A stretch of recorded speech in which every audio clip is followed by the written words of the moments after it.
ನಮಸ್ತೆ ಎಲ್ಲರಿಗೂ. ಹಾಗೆ ಫ್ರೆಂಡ್ಸ್, ನಾನು ಸಹ ಮೊದಲ ಬಾರಿಗೆ ನಾನು ವರಮಹಾಲಕ್ಷ್ಮಿ ಹಬ್ಬನ ಮಾಡಿದ್ದೀನಿ. ಸೊ ತುಂಬಾ ಖುಷಿ ಆಯಿತು. ಹಾಗೆ ಯಾವ ರೀತಿ ಮಾಡಿದೆ ಅಂತೇಳಿ ಈ ಲಾಗಲ್ಲಿ ಶೇರ್ ಮಾಡ್ಕೊಳ್ತಾ ಇದ್ದೀನಿ ಫ್ರೆಂಡ್ಸ್. ವಿಡಿಯೋನ ಕೊನೆಯವರೆಗೂ ನೋಡಿ. ಹಾಗೆ ನನ್ನ ಚಾನಲ್ಗೆ ಸಬ್ಸ್ಕ್ರೈಬ್ ಆಗಿಲ್ಲ ಅಂದರೆ ದಯವಿಟ್ಟು ಸಬ್ಸ್ಕ್ರೈಬ್ ಆಗಿ ಅಂತ ಹೇಳ್ತಾ, ಹಾಗೆ ಫ್ರೆಂಡ್ಸ್ ಶುಕ್ರವಾರ ನೋಡಿ, ಇನ್ನು 4:45ಗೆ ನಾನು ಎದ್ದಿದ್ದು ಮಾರ್ನಿಂಗು. ಯಾಕೆಂದರೆ ರಾತ್ರಿಯೇ ಹಬ್ಬಕ್ಕೆ ತಯಾರಿನೆಲ್ಲ ಮಾಡಿಕೊಂಡು ಬೆಳಗ್ಗೆ ಇಷ್ಟೊತ್ತಿಗೆ ಎದ್ದಿದ್ದೀನಿ. ಯಾಕಂದರೆ ರಾತ್ರಿ ನಾನು ಮಲಗಿದ್ದೆ ನಾನು 2:45 ಈ ಥರ ಆಗಿತ್ತು ಫ್ರೆಂಡ್ಸ್. ಹಾಗಾಗಿ ರಾತ್ರಿಯೇ ಎಲ್ಲ ನಾನು ತಯಾರಿ ಮಾಡ್ಕೊಂಡಿದ್ದೆ. ಹಾಗೆ ಫ್ರೆಂಡ್ಸ್, ಇನ್ನು ಇದ್ರ ಬಗ್ಗೆ ನಾನು ಫಸ್ಟ್ ಟೈಮ್ ಮಾಡ್ತಾ ಇರೋದ್ರಿಂದ ಸ್ವಲ್ಪ ಇನ್ಫಾರ್ಮೇಷನ್ ಅಮ್ಮನ ಕಡೆಯಿಂದ ಕಲೆಕ್ಟ್ ಮಾಡಿದೆ. ಹಾಗೆ ಉಳಿದಂಥ ಪೂರ್ತಿಯಾದ ಡೀಟೇಲ್ಸ್ನ ನಾನು ಯೂಟ್ಯೂಬ್ ಚಾನಲಿಂದ ತಿಳ್ಕೊಂಡೆ. ಹಾಗೆ ಫ್ರೆಂಡ್ಸ್, ಈ ಹಬ್ಬ ಮಾಡೋದು ಎಷ್ಟು ಖುಷಿ ಆಗ್ತಾಯಿತ್ತು ಗೊತ್ತಾ? ನನಗಂತೂ ತುಂಬಾ ಖುಷಿ ಆಯಿತು. ಅದರಲ್ಲೂ ನನಗೆ ದೇವರಿಗೆ ಮಾಡಿದಂಥ ಅರೇಂಜ್ಮೆಂಟ್ ಎಲ್ಲ ನಂಗೆ ತುಂಬಾ ಇಷ್ಟ ಆಯಿತು. ನೀವು ನೋಡ್ತಾ ಇದ್ರಲ್ಲ ಫ್ರೆಂಡ್ಸ್, ಹೇಗಿತ್ತು ಅಂತೇಳಿ ಕಮೆಂಟ್ ಮಾಡಿ. ಫಸ್ಟ್ ಟೈಮ್ ಮಾಡ್ತಾ ಇರೋದು, ಸ್ವಲ್ಪ ವರ್ಕೆಲ್ಲ ಜಾಸ್ತಿನೇ ಅನ್ನಿಸ್ತು. ಮನೆಯೆಲ್ಲ ಕ್ಲೀನಿಂಗ್ ಮಾಡಿಕೊಂಡು, ಇನ್ನು ಪೂಜೆ ಸಾಮಗ್ರಿಗಳನ್ನ ತೊಳೆದು ಇವೆಲ್ಲ ನಾನು ರಾತ್ರಿಯೇ ಮಾಡಿಟ್ಕೊಂಡ್ಬಿಟ್ಟಿದ್ದೆ. ಸೊ ಹಾಗಾಗಿ ಬೆಳಗ್ಗೆನೇ ಲಕ್ಷ್ಮಿನ ಕೂರಿಸಿ 7 ಗಂಟೆ ಒಳಗಡೆ ಲಕ್ಷ್ಮಿನ ಕೂರಿಸ್ಬಿಡ್ಬೇಕಂತೆ. ಸೊ ಕೂರಿಸ್ಬಿಟ್ಟು ನಾನು ಪೂಜೆನೂ ಸಹ ಮುಗಿಸಿ ಲಕ್ಷ್ಮೀ ವ್ರತದ ಬುಕ್ನೂ ಸಹ ನಾನು ಓದಿ, ಜೊತೆಗೆ ಫ್ರೆಂಡ್ಸ್ 3 ಜನ ಮುತ್ತೈದರಿಗೆ ನಾನು ಅರಿಶಿನ ಕುಂಕುಮನ ಕೊಟ್ಟು ಶುಕ್ರವಾರನೇ ನಾನು ಕಳಸನ ಕದಲಿಸಿದೆ.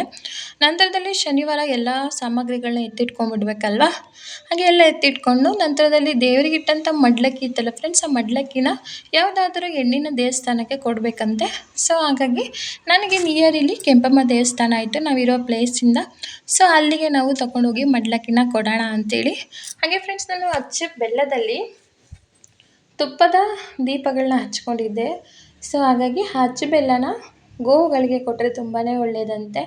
ಸೊ ಹಾಗಾಗಿ ದೇವಸ್ಥಾನದಲ್ಲಿ ಹಸು ಕೂಡ ಇತ್ತು. ಹಾಗಾಗಿ ನಾನು ಇಲ್ಲೇ ಕೊಟ್ಬಿಡೋಣ ಅಂಥೇಳಿ ಅದನ್ನು ಸಹ ಜೊತೆಯಲ್ಲಿ ತೊಗೊಂಬಂದಿದ್ದೆ.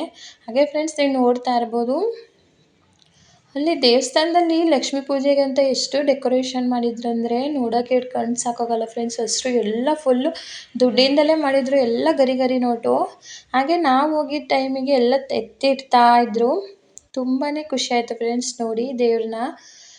ಹಾಗೆ ನಾನು ಅಲ್ಲಿ ಮಡ್ಲಕ್ಕಿನೂ ಸಹ ಕೊಟ್ಟು, ಹಾಗೆ ಫ್ರೆಂಡ್ಸ್, ಫಸ್ಟ್ ಟೈಮ್ ನಾವು ಯಾವ ರೀತಿ ಮಾಡ್ತೀವಂತ ತಿಳ್ಕೊಂಬಿಟ್ರೆ, ಒಂದು ಸಲ ಲಕ್ಷ್ಮಿನ ಕೂರಿಸಿದ್ರೆ 3 ಇಯರ್ಸ್ ಅಟ್ಲೀಸ್ಟ್ 3 ಇಯರ್ಸ್ ಕೂರಿಸ್ಬೇಕಂತೆ. ನನಗೆ ಎಷ್ಟು ನನ್ನ ಶಕ್ತಿ ಮೀರಿ ಎಷ್ಟು ನಾನು ಆ ತಾಯಿಗೆ ಪೂಜೆನ ಸಲ್ಲಿಸ್ಬೇಕು ಅಷ್ಟು ಸಲ್ಲಿಸಿದ್ದೀನಿ. ಅದಾದ ನಂತರದಲ್ಲಿ ನೋಡಿ ಫ್ರೆಂಡ್ಸ್, ದೇವರಂತೂ ಎಷ್ಟು ಚೆನ್ನಾಗಿ ಕಾಣ್ತಾ ಇತ್ತು ಗೊತ್ತಾ? ಫುಲ್ಲು ದುಡ್ಡಿಂದಲೇ ಡೆಕೋರೇಟ್ ಮಾಡಿದರು. ನನಗಂತೂ ತುಂಬಾ ಖುಷಿ ಆಯಿತು. ಸೊ ಅಲ್ಲಿನೂ ಸ್ವಲ್ಪ ಹೊತ್ತಿದ್ದು ಪೂಜೆನೂ ಸಹ ಮುಗಿಸ್ಕೊಂಡು, ಇನ್ನು ಅವ್ರ ಅರೇಂಜ್ಮೆಂಟ್ ಎಲ್ಲ ತುಂಬಾ ಚೆನ್ನಾಗಿ ಮಾಡಿದ್ರಲ್ವ, ಎಲ್ಲನೂ ಸಹ ನೋಡ್ಕೊಂಡ್ವಿ. ಹಾಗೆ ಫ್ರೆಂಡ್ಸ್, ಇನ್ನು ಶನಿವಾರ ನನ್ನ ಹಸ್ಬೆಂಡಿಗೆ ಸ್ವಲ್ಪ ಹೋಗಕ್ಕಿತ್ತು ಊರಿಗೆ. ಅವರು ಸ್ವಲ್ಪ ಎಲ್ಲೋ ಸ್ವಲ್ಪ ವರ್ಕಿತ್ತು ಅಂತೇಳಿ ಹೋಗ್ಬೇಕಿತ್ತು. ಹಾಗಾಗಿ ಅವರು ನಮ್ಮನ್ನು ಅಮ್ಮನ ಮನೆಗೂ ಸಹ ನಾವು ಹೋಗ್ಬೇಕಿತ್ತು. ಅಂದರೆ ಅವರು ಹೋಗ್ತಾ ಅಂದ್ವಿ ನಮ್ಮನ್ನು ಅಮ್ಮನ ಮನೇಲಿ ಬಿಟ್ಟೋದ್ರು, ಬರ್ತಾ ಅಂದ್ವಿ ಕರ್ಕೊಂಬರ್ತೀನಿ ಅಂತೇಳಿ. ಸೊ ಹಾಗೆ ಫ್ರೆಂಡ್ಸ್ ನೋಡಿ ಎಷ್ಟು ಚೆನ್ನಾಗಿದೆ ಅಂತ, ನನಗಂತೂ ತುಂಬಾ ಖುಷಿ ಆಯಿತು. ಇನ್ನು ಹಾಗೆ ಫ್ರೆಂಡ್ಸ್, ಇನ್ನು ಅಲ್ಲಿಂದ ಸಹ ನಾವು ಹೊರಗಡೆ ಹೋಗಿ, ಇನ್ನು ಅಲ್ಲಿ ಗೋವು ಕೂಡ ಇತ್ತಲ್ವಾ ಫ್ರೆಂಡ್ಸ್, ಆ ಗೋವಿಗೆ ನಾನು ಸ್ವಲ್ಪ ಅಕ್ಕಿ ಜೊತೆ ಅದನ್ನಿಟ್ಟು ಕೊಟ್ಟರೆ ತುಂಬಾ ಒಳ್ಳೆಯದಂತೆ.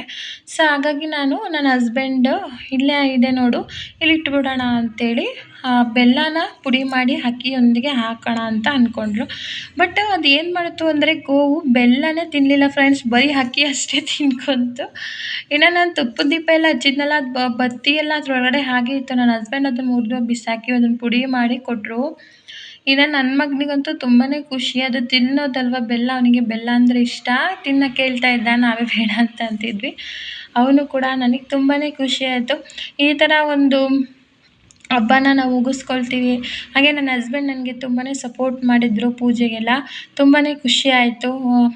ಪೂಜೆ ಸಾಮಗ್ರಿಗಳನ್ನ ತರೋದಾಗಿರ್ಬೋದು, ಈ ಥರ ದೇವಸ್ಥಾನಕ್ಕೆ ಹೋಗಿ ಮಡ್ಲಕ್ಕಿ ಕೊಡೋದಾಗಿರ್ಬೋದು, ತುಂಬಾ ಖುಷಿ ಆಯಿತು. ಹಾಗೆ ಫ್ರೆಂಡ್ಸ್, ಇನ್ನು ಅವತ್ತು ಪೂಜೆಗೆ ನೈವೇದ್ಯ ಮೀನ್ಸ್ ಲಕ್ಷ್ಮಿಗೆ ನೈವೇದ್ಯ ಮಾಡಬೇಕಂತೇಳಿ ನಂತ ಒಬ್ಬಟ್ಟು, ಹಾಗೆ ಕೋಸಂಬರಿ, ಅನ್ನ, ಸಾರು, ಬಜ್ಜಿ, ಹಪ್ಪಳ, ಪಲ್ಯ ಈ ಥರ ಎಲ್ಲ ಮಾಡ್ಕೊಂಡಿದ್ದೆ. ಸೊ ನಂತರದಲ್ಲಿ ಫ್ರೆಂಡ್ಸ್ ಇನ್ನು ಕೊಟ್ಟು ಹೊರಡುವಾಗ ನಾನು ಎಂತ ಅಂದರೆ ಪರ್ಸ್ ಇಟ್ಟಿದ್ದೆ ಅಲ್ಲಿ ಮರ್ತೋಗ್ಬಿಟ್ಟೆ ಫ್ರೆಂಡ್ಸ್. ಮತ್ತೆ ನಾನು ಬಂದು ವಾಪಸ್ಸು ತೊಗೊಂಡು ಹೊರಟೆ. ಹಾಗೆ ಅದೇ ಪಕ್ಕದಲ್ಲಿ ಒಂದು ದೇವ್ರು ಕೂಡ ಇತ್ತು. ಆ ದೇವ್ರ ಪಕ್ಕದಲ್ಲಿ ಇನ್ನೊಂದು ಹೆಣ್ಣು ದೇವ್ರು ಕೂಡ ಇತ್ತು. ಅದಕ್ಕೆ ಹಂಗೆ ನಮಸ್ಕಾರ ಮಾಡಿಕೊಂಡು ಹೊರಟ್ವು. ಹಾಗೆ ಫ್ರೆಂಡ್ಸ್, ಇನ್ನು ನನ್ನ ಹಸ್ಬೆಂಡ್ ಕೂಡ ಹೇಳ್ತಾಯಿದ್ರು, ಈ ಥರ ಇದೆ, ಹೋಗಬೇಕು, ನೀನೇನು ಮಾಡ್ತೀಯ, ಒಬ್ಬಳೇ ಇರೋಕ್ಕಾಗುತ್ತಾ, ನೀವು ಅಲ್ಲಿ ಅಮ್ಮನ ಮನೇಲಿ ಬಿಟ್ಟು ಹೋಗ್ತೀನಿ, ಬರ್ತಾ ಕರ್ಕೊಂಬರ್ತೀನಿ ಬಾ ಅಂತ ಹೇಳಿದರು. ಸೊ ಸರಿ ಆಯಿತು. ಇನ್ನು ನನ್ನ ಮಗನೂ ಕೂಡ ಅಜ್ಜಿ ಮನೆಗೆ ಹೋಗಬೇಕು ಅಂತ ಇದ್ದ. ಸರಿ ರೀ ಆಯಿತು ಅಂತೇಳಿ ಒಪ್ಕೊಂಡು ನಂತರದಲ್ಲಿ ಫ್ರೆಂಡ್ಸ್ ಅಂದಿವೆ ಹಾಗೆ ಮಾತಾಡ್ತಾ ಅದು ಇದು ಮಾತಾಡ್ತಾ ಬಂದ್ವಿ. ಹಾಗೇನ ಪಾನಿಪುರಿ ತಿನ್ನೋಣ ಅಂತೇಳಿ ನನ್ನ ಹಸ್ಬೆಂಡು ನನಗೆ ಫಸ್ಟು ಪಾನಿಪುರಿ ಇಷ್ಟ ಆಯಿತು. ಆಮೇಲೆ ಪಾನಿಪುರಿ ಯಾಕೋ ಚೆನ್ನಾಗಿರಲಿಲ್ಲ ಫ್ರೆಂಡ್ಸ್, ಹಾಗಾಗಿ ಗೋಬಿ ತೊಗೊಂಡೆ. ಗೋಬಿ ಅಂತೂ ತುಂಬಾ ಚೆನ್ನಾಗಿತ್ತು, ಸಿಕ್ಕಾಪಟ್ಟೆ ಸೂಪರಾಗಿತ್ತು ಅಂತಲೇ ಹೇಳ್ಬೋದು. ಖಾರ ಆಗಿರ್ಬೋದು, ಟೇಸ್ಟ್ ಆಗಿರ್ಬೋದು ತುಂಬಾ ಚೆನ್ನಾಗಿತ್ತು. ಹಾಗೇನ ಇದು ಪಾನಿಪುರಿ ಅಂದರೆ ನಾನು ಯಾವಾಗಲೂ ಪಾನಿಪುರಿ ತಿಂತೀನಿ, ಫಸ್ಟ್ ಟೈಮ್ ಮಸಾಲೆ ಪುರಿ ತಿನ್ಬೇಕು ಅನ್ನಿಸ್ತು. ಸೊ ತಗೊಂಡ್ವಿ, ಚೆನ್ನಾಗೇ ಇರಲಿಲ್ಲ. ಅದಾದಮೇಲೆ ಫ್ರೆಂಡ್ಸ್ ಇನ್ನು ಮನೆಗೆ ಬಂದು ಅಲ್ಲಿಂದ ಸಹ ಹೊರಟ್ವು. ನಾವು ಮನೆ ಬಿಟ್ಟಿದ್ದು 8:30 ಆಯಿತು. ಯಾಕೆಂದರೆ ಫ್ರೆಂಡ್ಸ್ ಮನೆಗೆ ಬಂದಿದ್ದ ತಕ್ಷಣ ಮಳೆ ಕೂಡ ಶುರುವಾಗ್ಬಿಡ್ತು, ಜೋರಾಗಿ ಮಳೆ ಬಂದುಬಿಡ್ತು. ನನ್ನ ಹಸ್ಬೆಂಡು ಸ್ವಲ್ಪ ವರ್ಕ್ ಇದೆ, ಆಚೆ ಹೋಗಿ ಬರ್ತೀನಿ, ಅಷ್ಟರಲ್ಲಿ ನೀನು ಬಟ್ಟೆ ತೊಗೊಳೋದಾದ್ರೆ ತೊಗೊಂಡು ರೆಡಿ ಆಗಮ್ಮ, ಹೊರಡೋಣ, 8 ಗಂಟೆ ಅನ್ನೋಷ್ಟರಲ್ಲಿ ಮನೆ ಬಿಡೋಣ ಅಂತ ಹೇಳಿದರು ಫ್ರೆಂಡ್ಸ್. ಆದರೆ ನಾವು ಹೊರಟಿದ್ದು 8:30 ಆಯಿತು. ಬಿಕಾಸ್ ಮಳೆ ರೀಸನಿಂದ ನಾವು ಹೊರಟಿದ್ದು ಲೇಟ್ ಆಯಿತು. ಇನ್ನು ನಾವು ಕರೆಕ್ಟಾಗಿ ಶಿವಮೊಗ್ಗ ತಲುಪಿದ್ದು ಕೂಡ ಟೈಮಿಂಗ್ಸ್ ಬಂದುಬಿಟ್ಟು 1:00 ನಿಯರ್ ಆಯಿತು ಫ್ರೆಂಡ್ಸ್. ಅಷ್ಟೊತ್ತಿಗೆ ನಾವು ಹೋಗಿದ್ದು ತುಂಬಾ ಮಳೆ ಫ್ರೆಂಡ್ಸ್, ಹಾಗಾಗಿ 1 ಗಂಟೆಗೆ ನಾವು ಫೈನಲಿ ರೀಚ್ ಆದ್ವಿ. ಹಾಗೆ ಫ್ರೆಂಡ್ಸ್ ವ್ಲಾಗ್ನ ಸಹ ನಾನು ಎಂಡ್ ಮಾಡ್ತಾ ಇದ್ದೀನಿ. ಇದೊಂದು ಸಿಂಪಲ್ ವ್ಲಾಗ್ ನಿಮ್ಮೊಂದಿಗೆ ಶೇರ್ ಮಾಡ್ಕೊಂಡಿದ್ದೀನಿ. ಇಷ್ಟ ಆದರೆ ಲೈಕ್ ಮಾಡಿ, ಸಬ್ಸ್ಕ್ರೈಬ್ ಆಗಿ. ಬಾಯ್.